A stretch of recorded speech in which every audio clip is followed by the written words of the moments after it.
ಧನುರ್ಮಾಸ ಅಂದ್ರೇ ನಮ್ಮ ಹಿಂದೂಗಳಿಗೆ ಒಂದು ಪುಣ್ಯ ಕಾಲ, ಪುಣ್ಯದ ತಿಂಗಳು. ಈ ತಿಂಗಳು ಪೂರ್ತಿ ಗೋದಾದೇವಿಯ ಪಾಸುರಗಳು, ದೇವಸ್ಥಾನಗಳಲ್ಲಿ, ಮನೆಗಳಲ್ಲಿ ಒಂದು ಹಬ್ಬದ ವಾತಾವರಣ. ಮಾಸಾನಾಂ ಮಾರ್ಗಶೀರ್ಷೋಹಂ, ತಿಂಗಳುಗಳಲ್ಲಿ ನಾನು ಮಾರ್ಗಶಿರವಾಗಿರ್ತೀನಿ ಅಂತ ಶ್ರೀಕೃಷ್ಣ ಪರಮಾತ್ಮ ಹೇಳಿದ ಒಂದು ತಿಂಗಳಿದು. ಈ ತಿಂಗಳಿಗೆ ಇನ್ನೊಂದು ಹೆಮ್ಮೆ ಕೂಡ ಇದೆ. ಅದು ಶ್ರೀಮದ್ ಭಾಗವತದಲ್ಲಿ ಬರುವ ಕುಚೇಲೋಪಾಖ್ಯಾನಂ ನಡೆದ ತಿಂಗಳು ಕೂಡ ಇದೆ.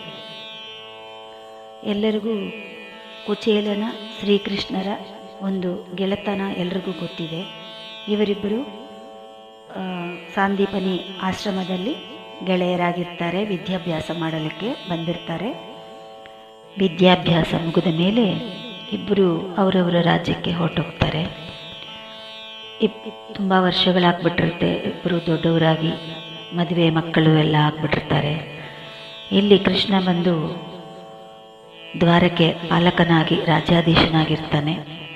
ಆದರೆ ಅಲ್ಲಿ ಕುಚೇಲ ನಿರುಪೇದನಾಗಿ ಹೊತ್ತಿಗೆ ಊಟ ಕೂಡ ಇಲ್ಲದಂಥ ಒಂದು ಕಟಿಕ ದರಿದ್ರದಲ್ಲಿ ಬಾಳ್ತಿರ್ತಾನೆ. ತುಂಬ ಕಷ್ಟ ಜೀವನ.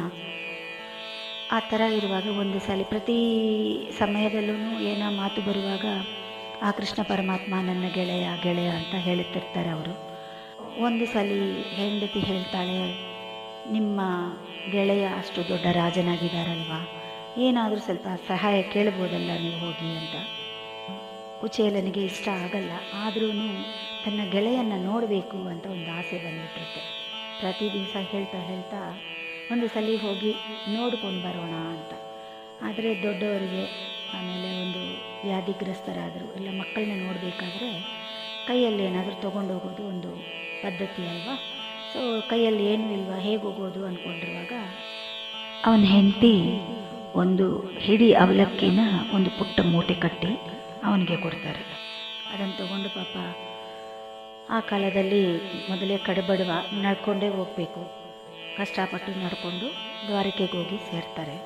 ಅಲ್ಲೋಗಿ ಈ ಥರ ನಾನು ಕೃಷ್ಣನ ಗೆಳೆಯ ಅಂತ ಹೇಳಿದ್ರೂ ಆ ದ್ವಾರಪಾಲಿಕರಿಗೂ ಕೂಡ ನಂಬಿಕೆ ಆಗಲ್ಲ, ಅವರು ನಂಬೋದಿಲ್ಲ. ಆದರೆ ಹೋಗಿ ಒಳಗಡೆ ಹೋಗಿ ಕೃಷ್ಣನ ಹತ್ರ ಹೇಳ್ತಾರೆ, ಈ ಥರ ನಿಮ್ಮ ಬಾಲ್ಯದ ಮಿತ್ರ ಅಂತೆ ಸುಧಾಮ ಬಂದಿದ್ದಾರೆ ಅಂತ.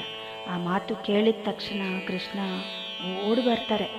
ಬಂದು ಅವನ್ನ ತಬ್ಬಿಕೊಂಡು ಮನೆ ಒಳಗಡೆ ಕರ್ಕೊಂಡೋಗಿ ತಾನು ಕೂತ್ಕೊಳ್ಳುವ ರಾಜಸಿಂಹಾಸನದಲ್ಲಿ ಕೂರಿಸಿ ಒಂದು ಬ್ರಾಹ್ಮಣರಿಗೆ, ಬ್ರಾಹ್ಮಣರಿಗೆ ಏನೇನೆಲ್ಲ ಒಂದು ಉಪಕಾರ ಪಾದಸೇವೆಯಿಂದ ಮಾಡಬೇಕು ಎಲ್ಲ ಮಾಡಿ ಆಮೇಲೆ ಹೇಗಿದೆಯಾ ಏನು ಅಂತ ವಿಚಾರಿಸ್ತಾರೆ. ಆದರೆ ಎಲ್ಲೂ ಕುಚೇಲ ಬಂದು ತನ್ನ ಬಡತನವನ್ನು ಹೇಳೋದಿಲ್ಲ.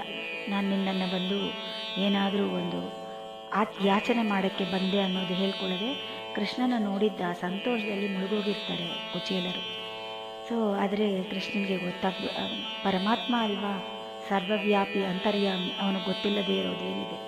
ಸೊ ಅವನಿಗೆ ಗೊತ್ತಾಗ್ಬಿಡುತ್ತೆ. ನನಗೋಸ್ಕರ ಏನು ತಂದೆ ಅಂತ ಕೇಳಿದ್ರೆ ಅವನು ನಾಚಿಕೆ ಪಟ್ಕೊಂಡು ಕುಚೇಲರು ಏನು ಹೇಳಲ್ಲ. ಆದರೆ ಅವ್ರ ಹತ್ರ ಇರೋ ಮೂಟೆಯಿಂದ ತಾನೇ ಅವಲಕ್ಕಿ ಒಂದು ಹಿಡಿ ಎತ್ತಿ ತನ್ನ ಬಾಯಿಗೆ ಹಾಕ್ಕೊಳ್ತಾರೆ. ಇಲ್ಲಿ ಪರಮಾತ್ಮ ತನ್ನ ಬಾಯಲ್ಲಿ ಒಂದು ಹಿಡಿ ಹಾಕ್ಕೊಂಡಿದ್ದ ತಕ್ಷಣವೇ ಅಲ್ಲಿ ಸಕಲ ಐಶ್ವರ್ಯಗಳು ಬಂದ್ಬಿಟ್ಟಿರುತ್ತೆ ಕುಚೇಲರ ಮನೆಯಲ್ಲಿ. ಎರಡನೇ ಹಿಡಿ ಹಾಕ್ಕೊಂಡಿದ್ದ ತಕ್ಷಣ ಅವ್ರ ಮಕ್ಕಳಿಗೆ ಮನೆಯಲ್ಲಿ ಸಕಲ ಐಶ್ವರ್ಯ ರಾಶಿ ಮನೆಯೆಲ್ಲ ತುಂಬಿಬಿಟ್ಟಿರುತ್ತೆ. ಮೂರನೇ ಹಿಡಿ ಅಕ್ಕಿ ಹಾಕ್ಕೊಳ್ಳುವಾಗ ಸಾಕ್ಷಾತ್ ಶ್ರೀ ಮಹಾಲಕ್ಷ್ಮಿ ಸ್ವರೂಪಿಯಾದ ರುಕ್ಮಿಣೀ ದೇವಿ ಕೈ ಹಿಡಿದು ಬಿಡ್ತಾರೆ. ಯಾಕೆಂದರೆ ಮೂರನೇ ಹಿಡಿನೂ ಹಾಕ್ಕೊಂಡ್ರೆ ಈಗ ಅವಳೇ ಅಲ್ಲಿಗೆ ಹೋಗ್ಬಿಡ್ಬೇಕಾಯ್ತಲ್ಲ, ಸಾಕ್ಷಾತ್ ಲಕ್ಷ್ಮೀ ದೇವಿನೇ ಕುಚೇಲರ ಮನೆಗೆ ಹೋಗ್ಬಿಡ್ಬೇಕಾಯ್ತು ಅಂತ ಒಂದು ಪರಿಸ್ಥಿತಿ ಬಂದ್ಬಿಡುತ್ತೆ. ಆ ಪರಮಾತ್ಮ ಭಕ್ತ ಪರಾಧೀನ ಅಲ್ವಾ, ತನ್ನನ್ನೇ ಕೂಡ ಕೊಟ್ಬಿಡ್ತಾನೆ.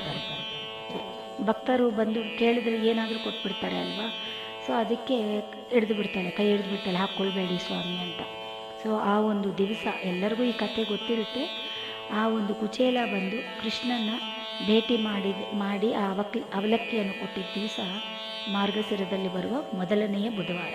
ಅಂತಹ ಒಂದು ಪುಣ್ಯ ದಿನ ನಾಳೆ ಆಗಿರುವುದರಿಂದ ಯಾರ್ಯಾರಿಗೆಲ್ಲ ಆಗುತ್ತೋ ಶ್ರೀಮದ್ ಭಾಗವತದಲ್ಲಿ ಇರುವ ಕುಚೇಲೋಪಾಖ್ಯಾನ ಘಟ್ಟವನ್ನು ಪಾರಾಯಣ ಮಾಡ್ಬೋದು. ನಾರಾಯಣೀಯಮಲ್ಲಿರುವ ಕುಚೇಲೋಪಾಖ್ಯಾನಂ ಎನ್ನುವ ದಶಕವನ್ನು ಪಾರಾಯಣ ಮಾಡಬಹುದು.